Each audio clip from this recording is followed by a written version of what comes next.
you doing? Good, how are you? I'm doing well. First of all, welcome to another episode of One on One with Courtney Starks.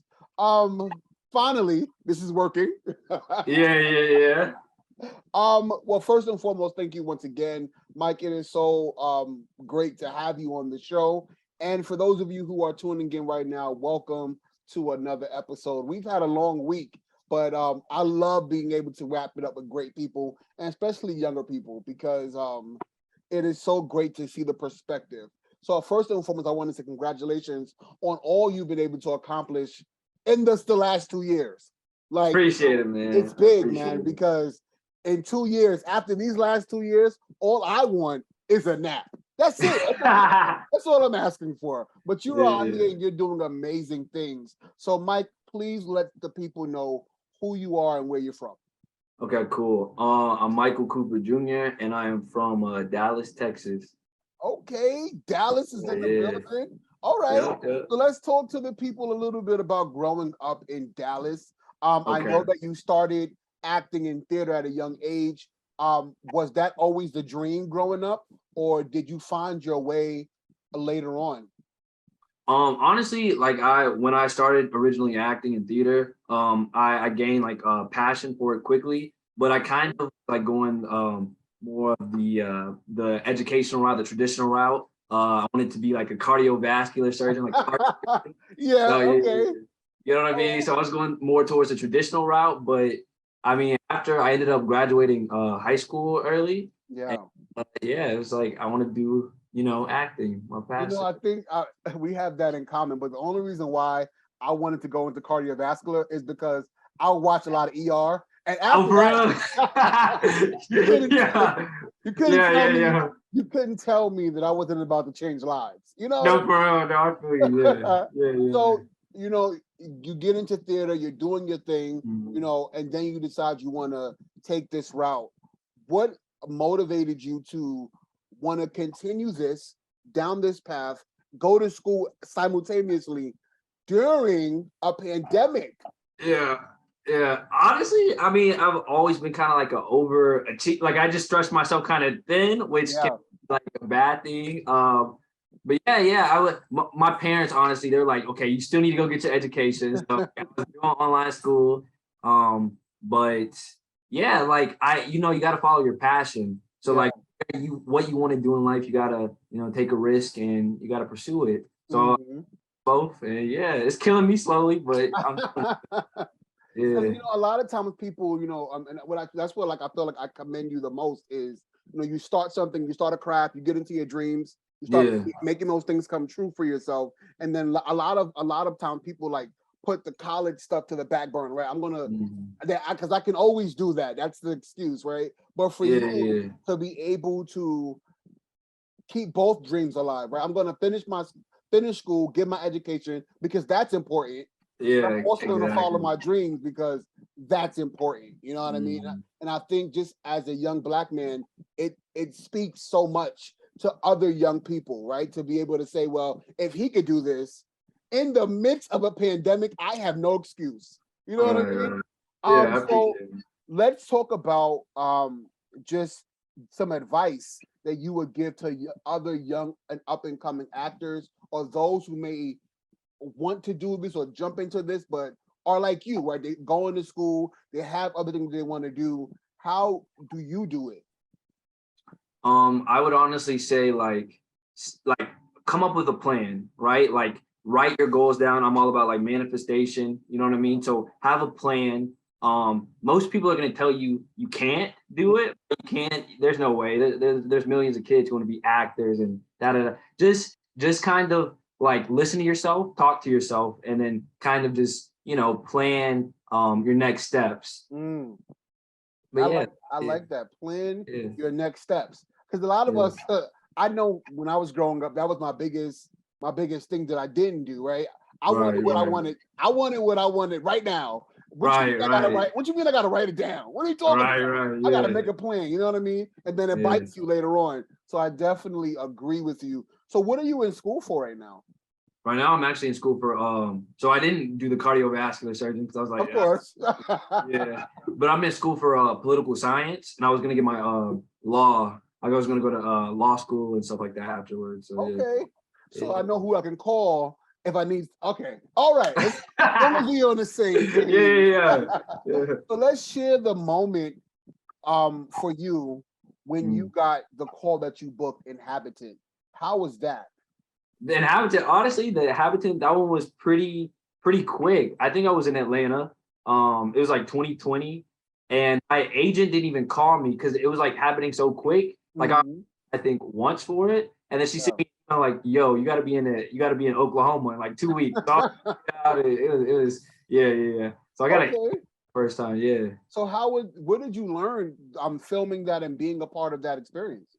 Yeah, well, okay, so like that one was filmed like in the midst of COVID. Like just learning how to take kind of actions with everything kind of going on, like learning how to like tune in to what you're doing and kind of block out the outside of the world. So just trying to stay focused. Focus was like one of the biggest things that I learned from that set for sure. Focus, and I think that kind of goes a long way, right? On both sides of the spectrum, being able to dial in on those things and make that work. You know what I mean? For you, what are some, because theater and film are two different ball games, and I think unless you are in that thing, you don't really understand. So for you, what are some things that you took away from theater that you were able to work alongside with when you got to film in an actual movie shoot?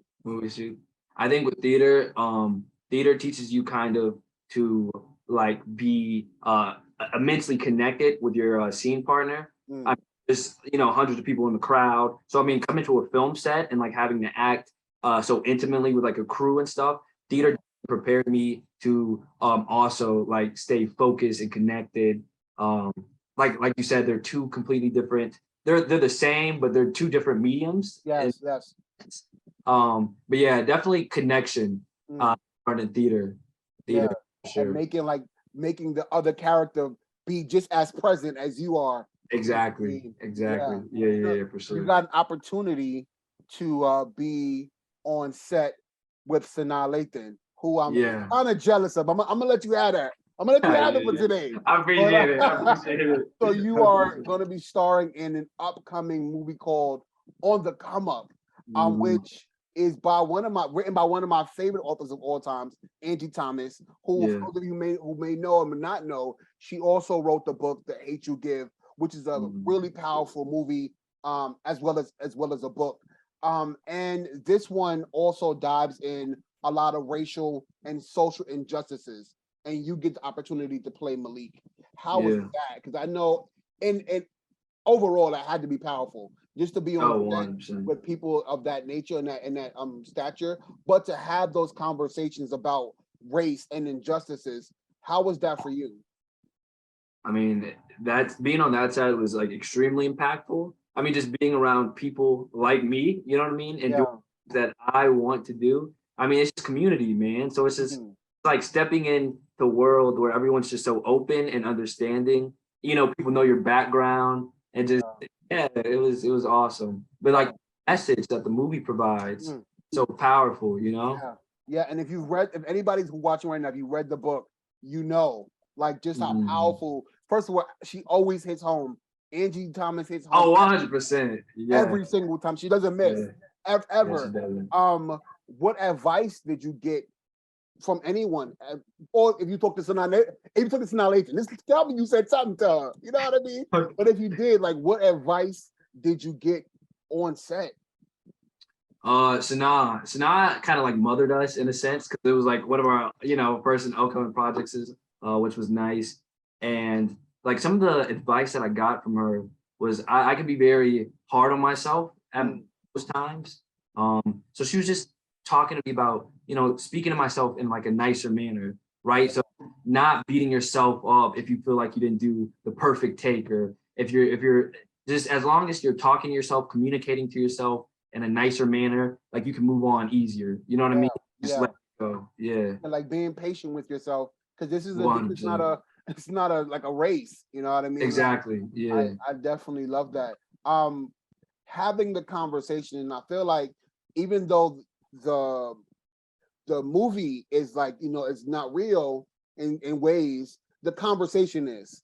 And I think, after the movie or just in life in general, how have you been able to have these conversations with your peers about race and injustices, especially in times such as these? I mean, as a Black man, we experience so much like injustices throughout our life, whether it be minute or whether they be extreme. And I mean, actually, like maybe a couple months ago, me and my friends were driving around my neighborhood, and we were like basically profiled, right? And so we kind of had like a little podcast where we just kind of talked about our different struggles and like just being open and vulnerable about like the things that we kind of face going through our daily lives. So I think just having that open conversation is extremely important, especially within our community, because it kind of like makes us realize we're all in the same boat, and it kind of builds like this camaraderie.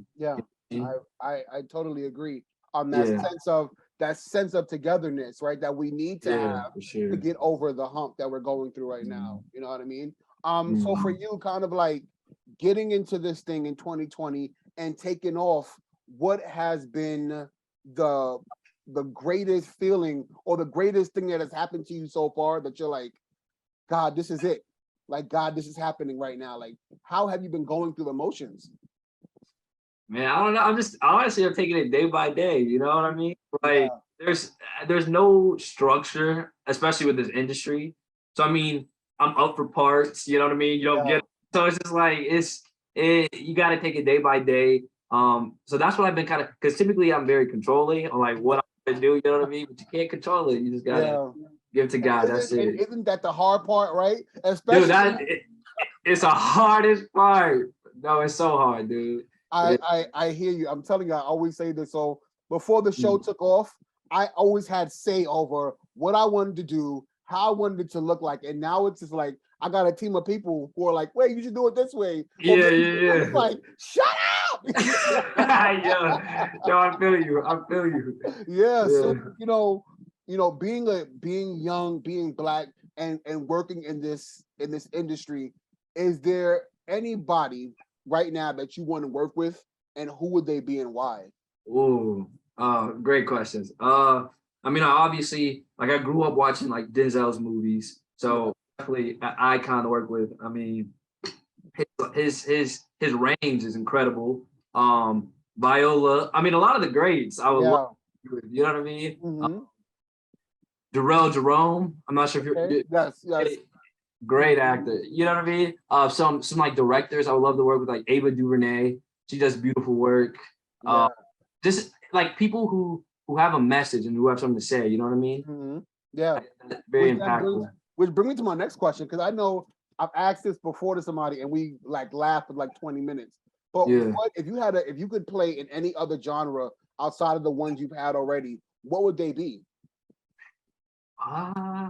Honestly, maybe like a comedy, because I've done horror now and I've done like YA.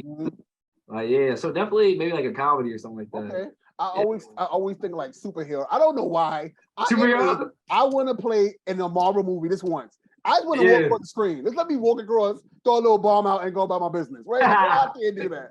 But I like okay, comedy. I can see that. Like it definitely will open you up, right? To the side of things. Yeah. So if you could speak to your younger self, the one who is in theater, and kind of like wanting this thing that you're living right now, what would you say to your younger self?